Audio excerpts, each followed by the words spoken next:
Assalamualaikum warahmatullahi wabarakatuh. Allah. Bismillahirrahmanirrahim. Alhamdulillah wassalatu wassalamu ala Rasulillah wa ala alihi wa Ya. sahbihi wa man tabi'ahu wa wala amma ba'.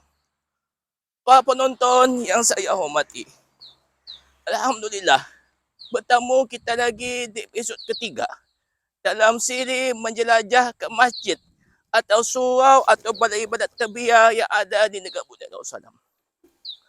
Rasulullah sallallahu alaihi wasallam bersabda dalam hadis riwayat Ibnu Majah daripada Jabir bin Abdullah, Rasulullah sallallahu alaihi wasallam bersabda, "Man bana masjidan lillah kama hasil qatta au asgar, banallahu lahu baitan fil jannah."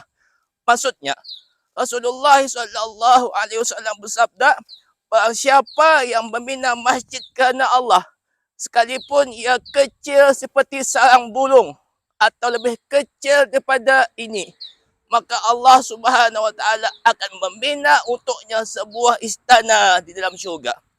Masya Allah.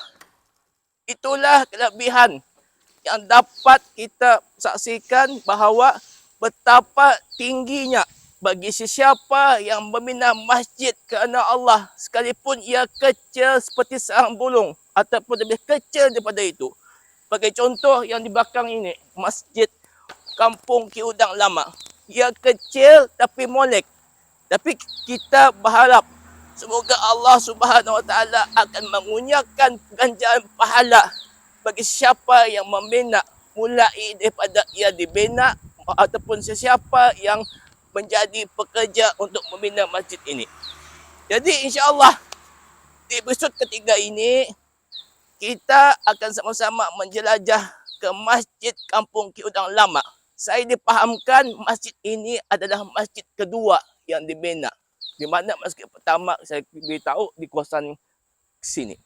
Dan masjid ketiga nanti insya-Allah ia berada di kawasan sana. Jadi insya-Allah sumber yang akan menceritakan dengan lebih lanjut lagi apakah sejarah ataupun apakah kenangan-kenangan manis yang dapat kita saksikan di masjid kampung ini. Jom mari kita ikut bersama dengan beliau. Bismillah.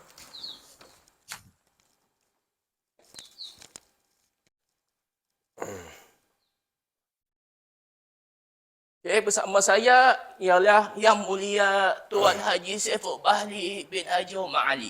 Beliau adalah pemangku Ketua Kampung Ketua Kampung Ki Udang dan Pak Nonok.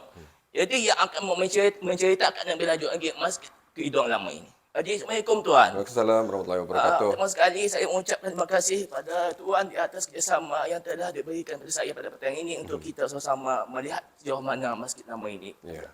Jadi Tuan, boleh Tuan ceritakan apakah sejarah Masjid Kampung Ki Udang ini? Bila ia dirasmikan, bila ia mula dibina, dan apakah kenangan-kenangan manis yang tidak dapat dilupakan di Masjid Kampung Ki Udang Lama ini? Alhamdulillah Tuan. Masjid Kampung Ki Udang ini terletak kira-kira 22 kilometer dari Pekan Tutong. Masjid ini dibina pada bulan Jun 1971 di atas tapak tanah seluas 1 ekar dan siap pada 21 hari bulan Jun 1972 dengan Berapa pekerjaannya Tuan? perbelanjaannya yang saya maklum di sini ialah sebanyak 24,000 ringgit hasil daripada derma orang-orang ramai dan juga dari dibantu oleh pihak kerajaan Kebudayaan yang Maha Mulia. Artinya di sini pekerjaan 24,000 itu ia adalah hasil daripada orang ramai dan juga pihak kerajaan. Okay. Masjid ini telah dibuka rasmi oleh Yang Berhormat Datuk Paduka Haji Awang Abdul Aziz bin Begawan Pihak Udana Khatib Datuk Seri Paduka Awang Haji Umar. Itu pada masa itu ialah beliau pemangku setiausaha kerajaan ketika itu.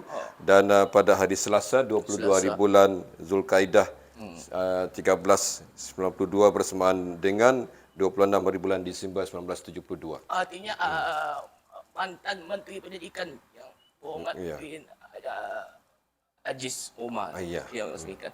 So berapakah kira-kira boleh menampung jemaah di sini Tuan? Alhamdulillah pada ketika itu masjid ini boleh menampung seramai 2 ke 300 orang sajalah. Orang. Dengan ada tambahan daripada blok perempuan. Mana tu tuan? Ya, ada Tuan. di sini. Sini. Jom. Di sini adalah tambahan untuk bilik jemaah perempuan Perempuan sini. yang boleh menampung kepada 40 orang lah macam tu. 40 orang. Sejak dikosongkan pada tahun 2010 kalau saya tidak silap kita telah berpindah kepada masjid baru yang di sebelah ini juga, Apa nama masjid? iaitu Masjid Pangeran Muda Abdul Wakil Kiudang. Kiudang. Mukim Kiudang. Ya. So nampaklah sini kerosakan yang berlaku tu tuan. Ya, sejak ia dikosongkan, ia terbiarlah macam ini Terbiar, dan menjadi satu tempat ni orang tidak dapat digunakan lagi lah. Masjid ini kita telah mendapatkan tempat masjid yang baru. Jadi masjid ini dibiar begitu sahaja dan walau bagaimanapun ia sentiasa dipantau oleh masyarakat kampung untuk melihat daripada dimasuki oleh orang ramai dan juga yang tidak orang ramai tidak yang berkunjung di sini. Ya. So apakah pandangan tuan terhadap pada pihak kajian terhadap Masjid Kiudang Damai? Apa pandangan? Bagi pandangan saya masjid ini lebih baik digunakan Gunakan. daripada terbiar begini adalah digunakan untuk azanah ataupun galeri Galeri. itu cadangan sahaja ataupun digunakan tempat yang bersesuaian dengan keagamaan lah. Itu sebagai contoh sebagai tempat pengkumpulan belia-belia dan juga tempat pengkumpulan muslimah dan yang untuk mengadakan aktiviti yang ada di kampung ini. Tapi itu tertanduklah kepada pihak kerajaan lah menilai dan memikirkan adakah sesuai untuk digunakan. Tapi walaupun dalam keadaan struktur bangunan yang begitu uzur sudah, tapi mungkin tidak dapat dipakai lah buat bangsa ini dan perlu dalam pembaikan untuk dibangunkan semula untuk digunakan aktiviti. Itulah. Tidak busuk ke aktiviti keagamaan tu tuan. Iyalah. So apakah lagi hasrat tuan supaya dapat dimajukan lagi? Seperti yang saya sampaikan sebelum ini, ia digunakan untuk mengadakan aktiviti orang ramai lah, orang kampung yang ada di sini untuk mengadakan aktiviti keagamaan dan kebajikan. Tapi memandangkan dan keadaan sektor yang perlu dalam perbaikan, tapi kita dah dapat untuk menilai adakah ia teguh ataupun dapat digunakan pakai. Jadi ia terbiarlah macam ini sahajalah. Tapi kalau pandangan saya memanglah sayanglah dia terbiar begitu sahaja. Ada lebih baiknya digunakan pakai untuk digunakan aktiviti pemasyarakatan kampung. Boleh tuan bawa di mana tempat wudunya ada penjelajah lihat. Di sini adalah tempat wudu Okey. lelaki. Tempat wudu Lelaki. Dalam keadaan yang sudah sudah. Sudah. Sudah dan sebelahnya sana ialah tempat perempuan. Perempuan Tandas juga. Tandas juga. Ini tambahan. Tambahan. Struktur bangunan.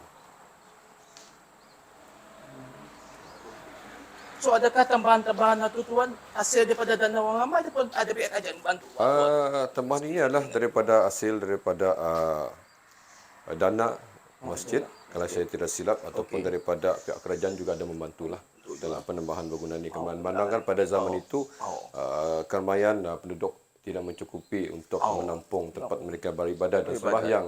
Jadi ditambahlah dengan secara macam inilah. Artinya faktornya tuan yang terbiar ini adalah dengan adanya masjid baru tu tuan pindahnya. Ya, faktornya memang itulah setiap ada masjid yang baru memang kita sudah berpindah kepada masjid yang lebih selesa dan menggunakan dengan dengan kan awal dinginnya dan juga dengan keadaan besar dan luasnya.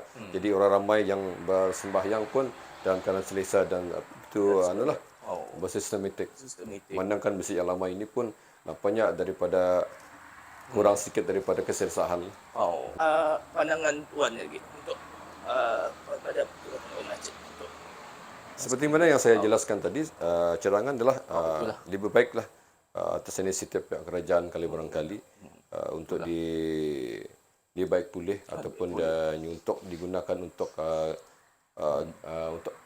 aktiviti masyarakat ataupun digunakan untuk galeri sebagai sejarah masjid ini ditubuhkan.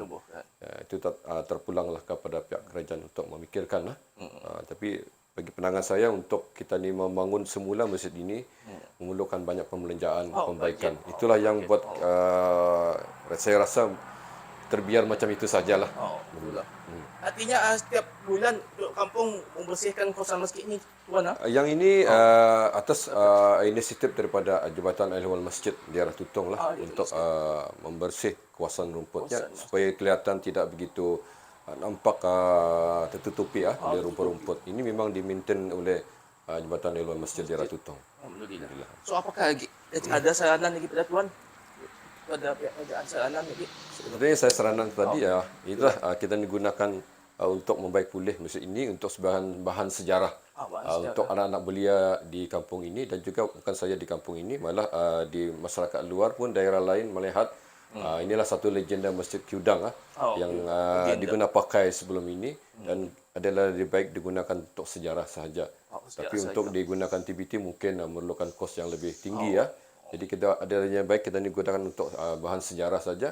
Masjid ini digunakan pakai sejak bila ditubuhkan, hasil daripada kutipan Dharma dan juga pihak kerajaan dan dibaik pulih daripada luarannya sajalah. Di dalamnya pun kita bersihkan saja dan untuk generasi akan datang akan melihat bahawa masjid lama itu nampaknya sudah ada di kampung ini tempat orang beribadat. Dan untuk bahan untuk sejarah pun mungkin syukurlah alhamdulillah.